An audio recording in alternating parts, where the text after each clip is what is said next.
Hello friends, Surya software channel में आपका स्वागत है। तो फ्रेंड्स, आज हम देखेंगे उत्तर प्रदेश बीएड प्रवेश परीक्षा। ये पेपर है सॉल्व पेपर 2018, ठीक है। तो जिसमें जो दो पेपर होते हैं और हमारा जो प्रथम प्रश्न पत्र या प्रथम पेपर जो होता है उसमें भी दो खंड हैं। जैसे हमारा पहला खंड है आ या खंड ए बोलेंगे, तो जिसमें सामान्य ज्ञान रहता है, और खंडवा में लैंग्वेज यानी हिंदी रहती है आपकी।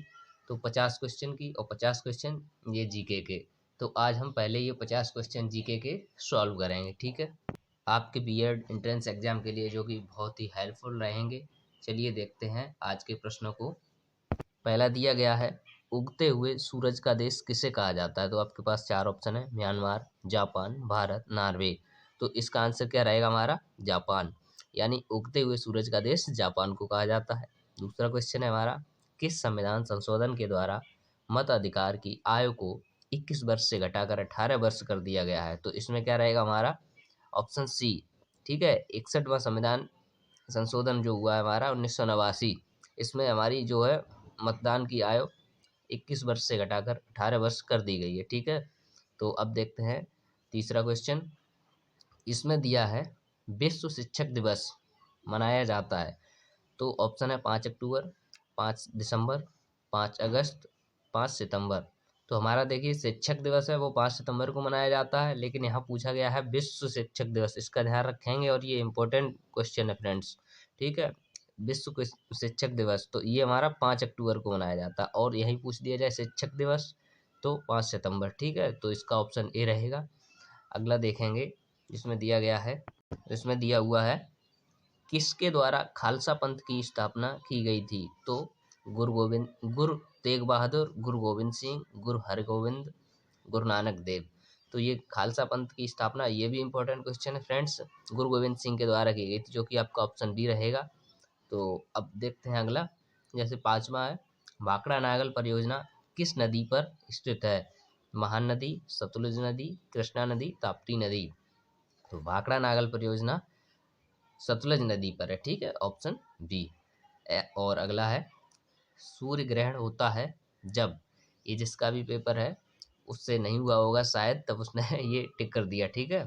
सूर्य ग्रहण होता है जब, तो सूर्य ग्रहण जब होता है हमारा, जब चंद्रमा सूर्य और पृथ्वी के बीच आता है, ठीक है, ऑप्शन नंबर डी, ठीक।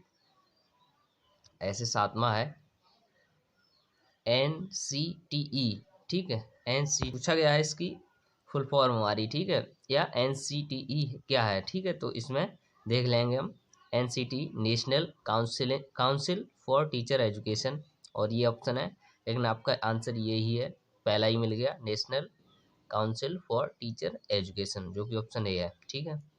अब देखते हैं आठवां क्वेश्चन, जो कि हमारा दिया हुआ है, जैनवाद के अनुसार कितने तीर्थंकर हैं, ठीक। तो ये थोड़ा इजी भी है, आपको भी पता होगा। जैन धर्म के अनुसार कितने तीर्थंकर हैं, 24, ठीक है, ऑप्शन ए में दिए हुए हैं। लेकिन फ्रेंड्स, इसमें कुछ एक दो टिक पहले से लगे हुए हैं, ठीक है, ये पहले से थोड़ा सॉल्व पेपर है, तो जिसने भी लगाया है हम उसकी तरफ ध्यान नहीं देंगे, ठीक है, गलत लगे या सही लगे हैं आप अपना देखेंगे, ठीक है। जैसे कि इसमें दिया गया है, चूना पत्थर, ठीक है, परिष्कृतिकरण के बाद परिवर्तित होता है, यानी हमारा चूना पत्थर किसमें बदल जाता है, मार्बल में, ठीक है, ऑप्शन ए में दिया गया है, मार्बल। और अगला है, एक बैंक शेड्यूल्ड बैंक कहलाता है यदि, ठीक है। तो ऑप्शन दिए गए हैं, यह एक नामीकरण है जो कभी कभी सरकारी एवं सहकारी बैंकों के लिए प्रयुक्त किया जाता है, इनमें से कोई नहीं। यह 1969 एवं उसके बाद घोषित राष्ट्रीयकृत बैंकों की सूची में है। यह आरबीआई एक्ट 1934 की द्वितीय अनुसूची में है। तो एक बैंक शेड्यूल्ड बैंक कब कहलाएगा, जब वह आरबीआई एक्ट 1934 को द्वितीय अनुसूची में शामिल है, ठीक है, जो कि ऑप्शन नंबर डी में दिया हुआ है। चलिए देखते हैं नेक्स्ट 11वां क्वेश्चन, जिसमें फ्रेंड्स दिया गया है, भारत का राष्ट्रपति राज्यसभा के लिए कितने सदस्य मनोनीत कर सकता है। तो ये हमारा संविधान का क्वेश्चन है। तो भारत का राष्ट्रपति राज्यसभा के लिए कितने सदस्य मनोनीत कर सकता है, 12 सदस्य, 15 सदस्य, 6 सदस्य। तो 12 सदस्य, जो कि ऑप्शन नंबर ए में है। अगला देखेंगे, किस क्षेत्र में बुकर पुरस्कार जीता जाता है, ठीक है। तो कथा साहित्य यानी फिक्शन राइटिंग, साहसिक कार्य, एडवेंचर, विज्ञान, साइंस, औषधि, मेडिसिन, ठीक है। तो हमारा जो बुकर पुरस्कार है ये कथा साहित्य में, ठीक है, कथा साहित्य में जीता जाता है। अगला है चौथा खंबा संप्रत्यय संदर्भित करता है। चौथा खंबा और संप्रत्यय संदर्भित करता है। तो ये हमारा संविधान का ये भी क्वेश्चन है। चौथा खंबा क्या कहलाता है हमारा? प्रेस या मीडिया, और जो कि ऑप्शन नंबर बी में दिया हुआ है, ठीक है। देखते हैं नेक्स्ट क्वेश्चन। भारतीय नेपोलियन किसे कहा जाता है? ये हिस्ट्री का क्वेश्चन है। भारतीय नेपोलियन किसे कहा जाता है? समुद्रगुप्त, ठीक है, समुद्रगुप्त। चलिए देखते हैं नेक्स्ट। इसमें पूछा गया है शोभना गुरुटू प्रवर्तक हैं। जो शोभना गुरुटू हैं प्रवर्तक हैं किसके हैं? ख्याल एवं ध्रुपद, ख्याल, ठुमरी, इनमें से कोई नहीं। तो ये ठुमरी के प्रवर्तक हैं, ठीक है, ठुमरी के, ठीक। अगला है सौरमंडल के किन ग्रहों को निकृष्ट ग्रहों के रूप में जाना जाता है? निकृष्ट ग्रहों, ठीक। तो ये हमारा मंगल एवं बुध, बुध एवं शुक्र, पृथ्वी एवं मंगल, पृथ्वी एवं बुध। तो हमारा ये निकृष्ट ग्रह बुध एवं शुक्र को माना जाता है, जो कि ऑप्शन नंबर बी है। अब अगला देखेंगे रेटिनॉल, यानी रेटिनॉल का सामान्य नाम क्या है? Vitamin C, vitamin D, vitamin B, vitamin A. तो रेटिनॉल का सामान्य नाम क्या रहता है हमारा? विटामिन ए, ठीक है। अगला है पाक जल डमरू मंडल अलग करता है, ठीक है, दो देशों को, पाकिस्तान और श्रीलंका, ब्रिटेन और फ्रांस, भारत और पाकिस्तान, भारत और श्रीलंका। तो ये हमारी जल संधि है, पाक जल संधि। तो यहाँ पर क्या रहेगा? कुछ लोग इसको जैसे ही पाक देखेंगे तो पाकिस्तान कर देंगे, ठीक है, लेकिन ये नहीं है। ये हमारा रहेगा भारत और श्रीलंका, ठीक, भारत और श्रीलंका, जो कि ऑप्शन नंबर डी में दी हुई है। अगला है संविधान के किस अनुच्छेद में निर्वाचन आयोग के विशेष अधिकार निहित हैं? तो 350, 356, 280, 324। तो हमारा क्या निर्वाचन आयोग किस में है? 324 में, ठीक है, जो कि ऑप्शन नंबर डी में दिया हुआ है। अगला है पोंगल त्योहार तमिलनाडु, पश्चिम बंगाल, केरल, असम। हाँ ये ठीक है, पोंगल त्योहार तमिलनाडु में है, ये पहले से किसी ने लगाया है, ठीक है। तो अब आगे देखते हैं। वर्ष 2014 में भारत का कौन सा राज्य 29वां राज्य बना? तो 2014 में हमारा क्या बना है? तेलंगाना, ठीक। उत्तराखंड, छत्तीसगढ़ ये पहले ही बन चुके थे, और 29वां राज्य हमारा तेलंगाना बना था, ठीक। हालांकि अब 29 नहीं है, अब 28 ही हैं। और अगला है जापान की संसद का नाम क्या है? ये फ्रेंड्स बहुत पूछा जाता है। ये जापान की संसद का नाम, ये फ्रेंड्स बहुत कई बार ये पूछा गया, आप इसको इम्पोर्टेंट, ठीक है, लिख सकते हैं। तो ये जापान की संसद का नाम क्या है? सोरा मजलिस नेसेट डाइट। तो जापान की संसद का नाम है डाइट, ठीक है। अगला है ओमान, यानी ओमान की राजधानी कहाँ है? रियाद और रामल्लाह, आबू धाबी, मस्कट। तो ओमान की राजधानी कहाँ है? मस्कट, ठीक। आगे है बिहू का मुख्य त्योहार है, यानी बिहू किसका मुख्य त्योहार है? असम, गुजरात, उड़ीसा, पश्चिम बंगाल। तो बिहू हमारा असम का मुख्य त्योहार है, ठीक है। आगे देखेंगे भारत के संविधान के अनुच्छेद में मौलिक कर्तव्यों का वर्णन है। तो 29, 12, 51 ए और डी। तो ऑप्शन नंबर बी सही रहेगा हमारा, 51 ए में मौलिक कर्तव्य हैं। और आगे देखेंगे विटामिन सी की कमी से होने वाला रोग है ओलाग्रा, बेरीबेरी और ऑस्टियोमेलेसिया, स्कर्वी। तो ये हमारा विटामिन डी हो जाएगा, स्कर्वी, ठीक है। तो ऑप्शन डी। और अगला है सतत विकास लक्ष्यों को प्राप्त करने हेतु संयुक्त राष्ट्र द्वारा कौन सी अवधि निर्धारित की गई?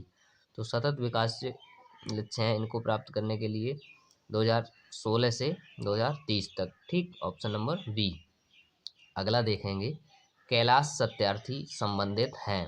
तो कैलाश सत्यार्थी हमारे किससे संबंधित थे? निर्मल भारत अभियान से, बचपन बचाओ आंदोलन से, नर्मदा बचाओ आंदोलन से, चिपको आंदोलन से। तो कैलाश सत्यार्थी थे हमारे बचपन बचाओ आंदोलन से, ठीक है। और 29 क्या है हमारा? किसने सन 2016 में भारत का अंतिम पृथक रेल बजट पेश किया था? तो 2016 में ये सुरेश प्रभु। ये उस टाइम का करंट अफेयर्स का क्वेश्चन है, और आपके लिए इस टाइम का मिलेगा 2021 और 22-23 के, ठीक है। तो ये हमारा ऑप्शन बी रहेगा। अब देखते हैं नेक्स्ट। इसमें पूछा गया है, भारत का राष्ट्रपति बनने से पूर्व श्री रामनाथ कोविंद के राज्यपाल थे, यानी वो राष्ट्रपति बनने से पहले कहाँ के राज्यपाल थे। फ्रेंड्स आपको बता दें ये क्वेश्चन 2018 के टाइम के करंट अफेयर्स का है, लेकिन आपसे क्या पूछा जाएगा इस टाइम जो हमारी द्रौपदी मुर्मू राष्ट्रपति हैं, आपसे इनके बारे में पूछा जाएगा। तो आप जरूर पढ़ के जाइएगा कि वो इससे पहले कहाँ की वो राज्यपाल नहीं, या वो कहाँ की रहने वाली हैं, ये चीज़ ठीक है। तो बिहार, राजस्थान, उत्तर प्रदेश और मध्य प्रदेश, तो रामनाथ कोविंद जी बिहार के राज्यपाल थे, ठीक है। अगला देखते हैं, फ्रांसीसी क्रांति का सही नारा क्या था। तो फ्रांसीसी क्रांति का सही नारा था स्वतंत्रता, समानता और भ्रातृत्व। ऑप्शन नंबर सी में दिया हुआ है। देखते हैं नेक्स्ट, इसमें दिया गया है हमारा, निम्न में से किस खिलाड़ी ने रियो पैरा ओलंपिक्स 2016 में ऊंची कूद में स्वर्ण पदक जीता था। तो शरद कुमार, मुरलीकांत केटलर मुरलीकांत केटकर, वरुण सिंह भाटी और मरियप्पन थंगावेलु। तो हमारा स्वर्ण पदक ये जो पैरा ओलंपिक्स जो 2016 हुआ था उसमें मरियप्पन थंगावेलु ने जीता था। लेकिन आपसे 2021 के और 22 के जो 21 में जो हमारे ओलंपिक्स हुए उनसे पूछे जाएंगे, ये पुराना करंट अफेयर्स है, 2018 का पेपर है इसलिए, ठीक है। अगला देखेंगे हम, न्यायमूर्ति दलवीर भंडारी चर्चा में रहे हैं क्योंकि वह इलाहाबाद उच्च न्यायालय के मुख्य न्यायाधीश बने, इनमें से कोई नहीं। नेशनल जुडिशियल कमीशन के सदस्य बने, इंटरनेशनल कोर्ट ऑफ जस्टिस के लिए पुनर्निर्वाचित हुए। तो ये हमारा ऑप्शन डी रहेगा, इंटरनेशनल कोर्ट ऑफ जस्टिस के लिए पुनर्निर्वाचित हुए दलवीर सिंह भंडारी, ठीक है। नेक्स्ट देखेंगे, को भारत में सर्वाधिक पुराना ग्रंथ माना जाता, किसको, न्याय को, गीता को, रामायण को, ऋग्वेद को। तो फ्रेंड्स ऋग्वेद को भारत में क्या माना जाता है, सबसे सर्वाधिक पुराना ग्रंथ ऋग्वेद को माना जाता है। नेक्स्ट है, किसी प्राणी की ज्ञानेंद्रियां उसे सहायता प्रदान करती हैं, जो ज्ञानेंद्रियां हैं उसे सहायता प्रदान करती हैं श्वसन, गतिशीलता, तीव्र वृद्धि में, उद्दीपक के प्रति अनुक्रिया करने में। तो ज्ञानेंद्रियां हमारी उद्दीपक के प्रति अनुक्रिया करने में, ठीक है, यही इसी में सहायता करती हैं, ठीक। देखते हैं नेक्स्ट, 36वां है, को भारत में हरित क्रांति का जनक माना जाता, किसको, डॉक्टर वर्गीज कुरियन, इनमें से कोई नहीं, M S Swaminathan, C D Deshmukh. तो भारत में हरित क्रांति का जनक फ्रेंड्स ये भी इंपॉर्टेंट क्वेश्चन है, एम एस स्वामीनाथन को माना जाता है, ठीक है। 36 का सी रहेगा। और 37 है, जस्टिन ट्रूडो, जिन्होंने फरवरी 2018 में भारत की यात्रा की, प्रधानमंत्री हैं, ठीक है। तो ये जस्टिन ट्रूडो कहाँ के प्रधानमंत्री हैं, कनाडा के, ठीक।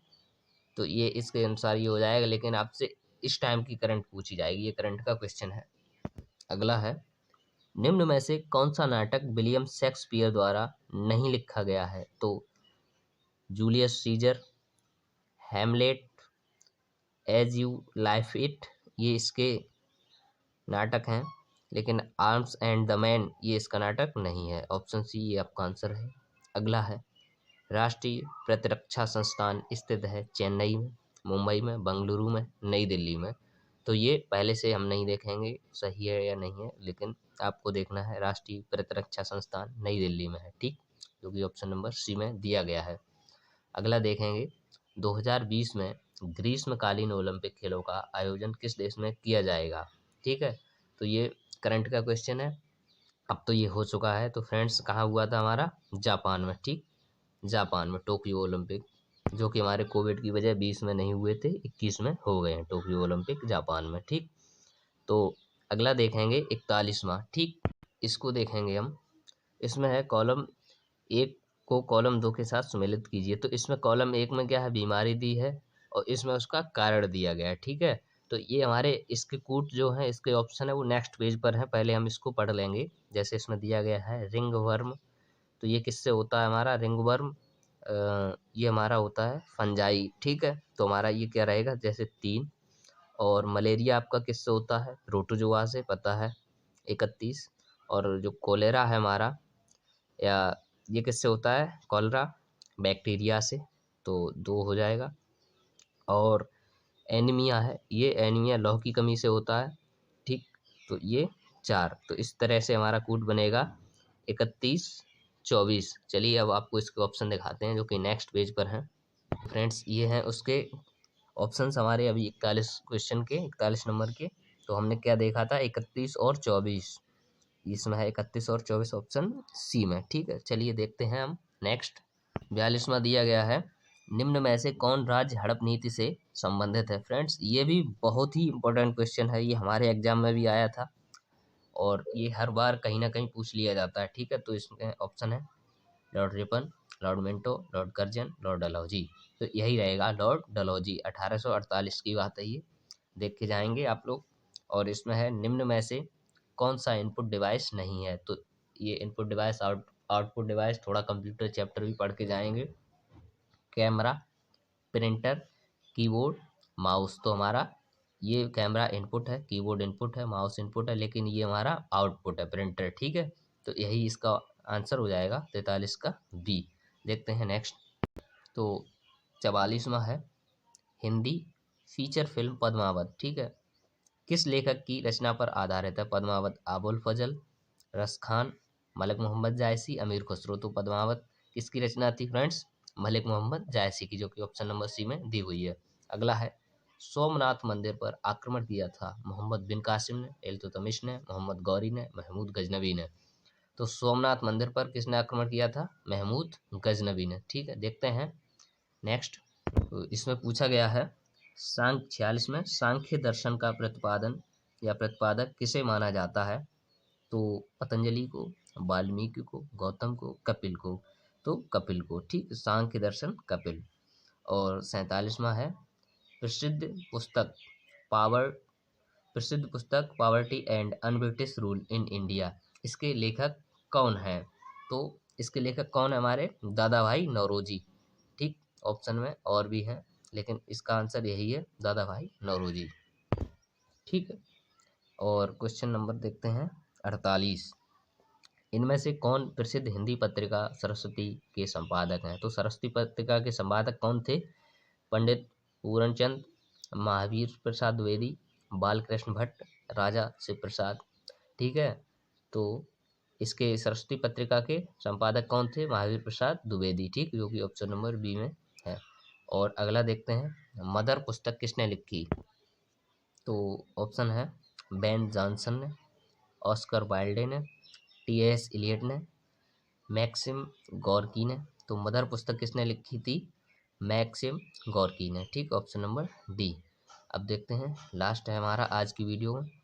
तो वस्तु एवं सेवा कर यानी हमारी जीएसटी भारत में कब से लागू हुई है, ये भी इम्पोर्टेंट क्वेश्चन है, कई बार पूछा गया है। तो ये हमारी 1 जुलाई 2017 से, 1 सितंबर 2017 से, 1 जनवरी 2017 से, या 1 अप्रैल 2017 से। तो जीएसटी भारत में कब से लागू हुई है, 1 जुलाई 2017 से, जो कि ऑप्शन नंबर ए में है। तो फ्रेंड्स अब ये हमारा खंडवा है, यानी कि पेपर फर्स्ट का ये खंडवा। अगले जो 51 से 100 तक क्वेश्चन है, ये फ्रेंड्स हम आपको नेक्स्ट वीडियो में कराएंगे। और उम्मीद है आज की वीडियो पसंद आई होगी फ्रेंड्स, बहुत ही इंपॉर्टेंट क्वेश्चन है, एक बार ज़रूर देख कर जाइएगा, क्योंकि बीएड एंट्रेंस एग्ज़ाम में आपके बहुत ही हेल्प करेंगे। तो वीडियो को शेयर ज़रूर करें और चैनल को सब्सक्राइब कर लें, ताकि आगे आने वाले पार्ट भी आपको मिलते रहें। धन्यवाद फ्रेंड्स।